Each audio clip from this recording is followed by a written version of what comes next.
Australia isn't just a destination, it's a whole world packed into one country. Tropical rainforests, endless deserts, vibrant cities and beaches that never seem to end.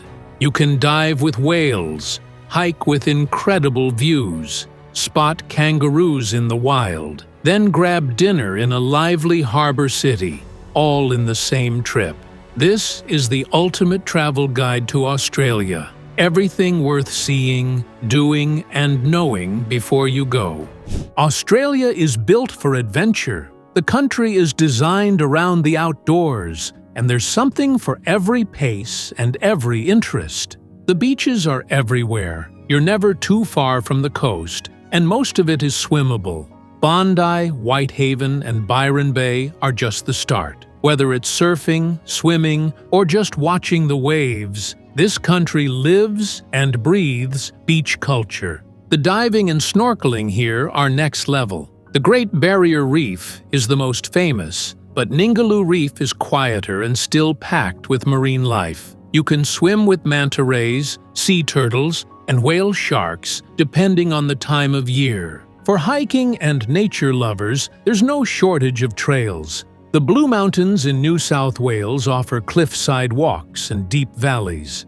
Tasmania has cooler weather and dramatic alpine scenery, especially around Cradle Mountain. The Northern Territory's Larapinta Trail cuts through red desert ranges with epic views in every direction. Wildlife is a big part of the experience. Kangaroos and wallabies are everywhere, even near cities. Koalas tend to stick to eucalyptus forest, and you'll often find them along the east coast. Rottnest Island near Perth is known for quokkas, which have become a favorite with travelers. Birdwatchers will spot everything from cockatoos and kookaburras to the rare and slightly intimidating cassowary in Queensland's rainforests. Cultural experiences are also important. Aboriginal culture is the oldest continuous culture on Earth, and it's deeply tied to the land. Visiting sites like Uluru or the Daintree with Indigenous guides brings a deeper understanding of the stories and traditions behind the landscapes.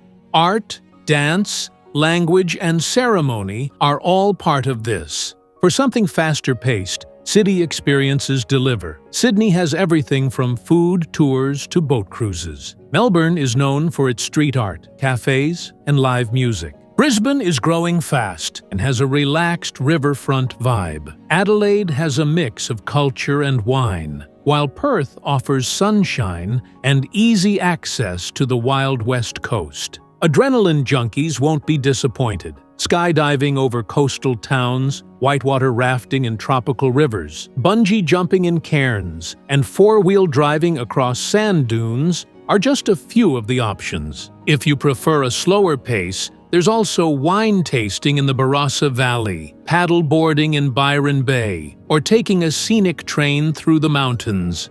Australia isn't just about doing everything. Sometimes it's about finding a perfect spot, staying a while, and just enjoying the view. Australia is so big that planning where to go can feel overwhelming. But the good news is, no matter where you start, you'll find something unforgettable. Sydney is often the first stop. It's iconic for good reason. The Sydney Opera House and Harbour Bridge are obvious highlights, but the real charm is in the neighbourhoods, coastal walks, and hidden beaches just outside the city centre. Bondi to Coogee is a must-do coastal walk, and taking the ferry to Manly is an easy way to see the harbour without booking a tour. Melbourne is more creative and laid back. It's known for its food, music, laneways, and a strong cafe culture. People come here for festivals and day trips to places like the Great Ocean Road or the Yarra Valley wine region. Brisbane is often overlooked, but it's a great base for exploring Queensland. The weather is warm year-round, and it's easy to access the Gold Coast and Sunshine Coast from here. Both have beaches, surfing, and lots of space to relax. Cairns is the gateway to the Great Barrier Reef and the Daintree Rainforest. It's humid and tropical, with strong links to indigenous communities and some of the best diving in the world. A trip here usually includes a boat to the reef, a tour through the jungle, and maybe even a visit to Kuranda by scenic train or cable car. Heading inland, Uluru is in the heart of the Red Center. This giant sandstone monolith is more than just a photo stop. It's a deeply spiritual place. Nearby, Katajuta and Kings Canyon round out the landscape with dramatic formations and quiet desert trails. Western Australia often feels like a different country altogether. Perth is isolated, but full of sunshine and surrounded by nature. From here, you can reach Rottnest Island, swim with whale sharks at Ningaloo Reef, or explore the rugged coastline of the Kimberley region. Tasmania is the cool, green escape. It's perfect for nature lovers, with national parks, fresh air, and some of the best produce in the country. Places like Freycinet National Park, the Bay of Fires, and Bruny Island offer beaches, forests, and peace and quiet. Adelaide is underrated but well located. It's the jumping-off point for the Barossa Valley, Kangaroo Island, and the Flinders Ranges. The city itself has a strong art scene and a growing food culture. Canberra, the capital, is worth a stop if you're into politics, history, and museums. It's planned, clean, and full of galleries, parks, and lakeside spots. Darwin, up in the far north, feels tropical and raw. It's small, but it's the key to exploring Kakadu and Litchfield National Parks, where you'll find waterfalls, crocodiles, and ancient rock art. Every state and territory has something unique. The key is knowing what kind of trip you're looking for: coastal, cultural, wild, or a mix of everything. Because of its size, Australia doesn't have one single climate. When you visit, depends on where you're going and what you want to do. The southern half of the country, cities like Sydney, Melbourne, Adelaide, and Perth, has 4 seasons. Summer runs from December to February and can get very hot, especially inland. Autumn, from March to May, is cooler and often more pleasant for walking and exploring. Winter, from June to August, brings colder temperatures, especially in Melbourne and Tasmania, but it's also when you can ski in the snowy mountains. Spring, from September to November, is fresh, green, and full of festivals.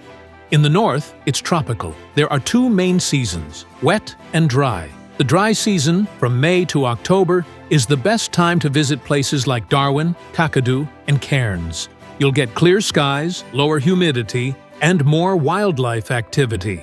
The wet season, from November to April, brings heavy rains, cyclones, and closed roads, so travel can be more difficult. For the outback, the shoulder months of April, May, September, and October are ideal. Summer in Central Australia can be dangerously hot, with temperatures above 100 degrees Fahrenheit. If you're heading to the reef, the best visibility for diving is usually in the dry season, though you can go year-round. Whale shark season at Ningaloo is from March to July. Humpback whales can be seen along the east coast from June to November. Tasmania is best in summer, especially if you want to hike or camp. The weather is cooler year-round, and winter brings snow to the higher areas. Major events also affect timing. Sydney's New Year's Eve is world-famous. Melbourne hosts the Australian Open in January. Vivid Sydney lights up the city in June. The Brisbane Festival and Perth Fringe World are both popular. If you want to avoid crowds, steer clear of Australian school holidays, especially in December and January. Before landing in Australia, there are a few basics that make the trip smoother. Most visitors need a visa to enter, even for short stays. For many countries, this is a simple online process. The most common ones are the e-visitor and ETA visas. It's usually approved quickly, but it's best to apply at least a week before your flight. Australia is a safe country to travel in. Cities are clean and well managed, and violent crime is rare. But because nature is such a big part of the experience, A lot of the safety advice is outdoor-focused. Swimming at the beach is safe as long as you stick to patrolled beaches and swim between the flags. Rips and strong currents can be dangerous, especially on the East Coast. Lifeguards are on duty at most major beaches, and they're there for a reason. In the outback or more remote regions, heat and dehydration are real risks. Always carry water, wear sun protection, and let someone know your plans if heading into a remote area. Don't rely on mobile reception in the bush. It often won't work. Wildlife in Australia gets a lot of attention, but for the most part, it's not something to worry about. Yes, there are snakes, spiders, jellyfish, and crocodiles, but encounters are rare, and serious incidents are even rarer. In tropical areas, be cautious around rivers and beaches where saltwater crocodiles may live. Pay attention to local signage and follow it, especially in northern Queensland and the Northern Territory. Tipping is not expected in Australia. Service staff are paid fair wages, so tipping is not part of the culture. Rounding up or leaving a few dollars for excellent service is appreciated but never required. Smoking is banned in many public areas, including beaches, parks, restaurants, and public transport stops. Australia is strict about customs and quarantine rules too. Don't bring fresh food, seeds, or animal products. Declare anything you're unsure about on arrival. Australians are relaxed but polite.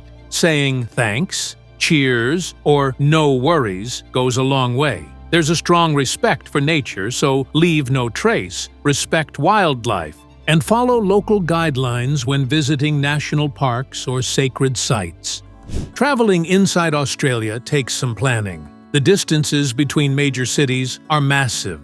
Think hours, not minutes. Sydney to Perth is over 1,860 miles. Melbourne to Darwin is a 37-hour drive.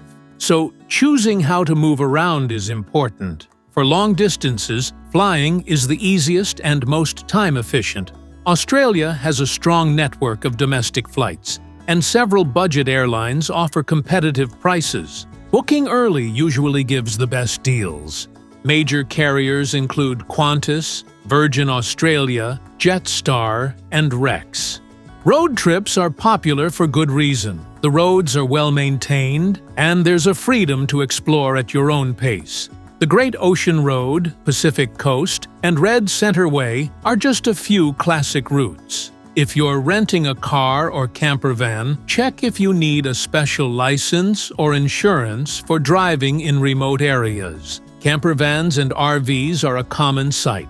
These give more flexibility and can save money on accommodation. Free and paid campgrounds are everywhere, and apps like WikiCamps make it easy to find places to stay overnight. In cities, public transport works well. Sydney and Melbourne have trains, buses, and trams. Brisbane, Adelaide, and Perth also have solid systems. You'll often need a rechargeable travel card, like Opal in Sydney or Mikey in Melbourne, to use the network. Rideshares like Uber and taxis are widely available in cities. For shorter day trips, group tours are a solid option, especially in areas like the Blue Mountains, Great Barrier Reef, or Uluru, where distances are long and guided transport makes things simpler. Trains exist, but they're more scenic than practical.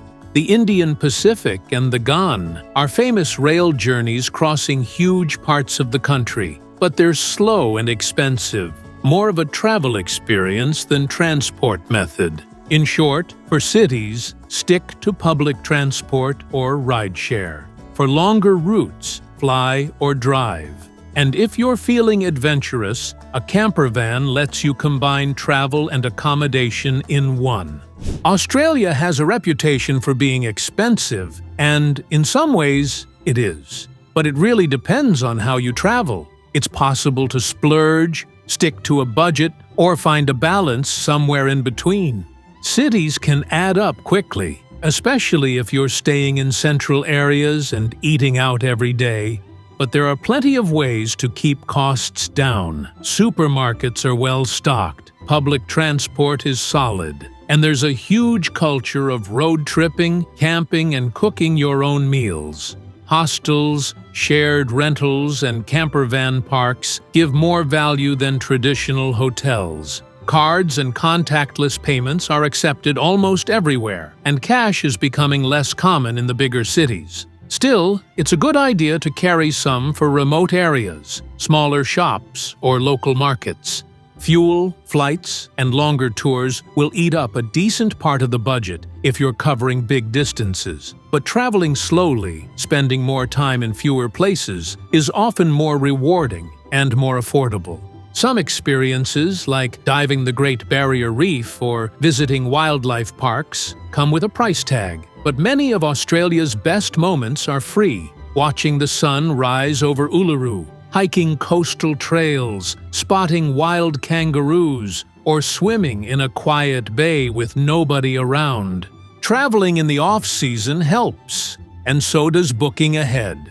There are also plenty of passes and discounts available if you're staying longer or planning multiple activities. At the end of the day, what you spend depends on your pace and style. You don't have to be rich to enjoy Australia, just smart with how you travel. And there you go. That's everything you need to know before heading to Australia. From the cities to the outback, the beaches to the wildlife. It's a trip that's worth planning. If this video helped, give it a like, leave a comment, and subscribe for more travel videos just like this.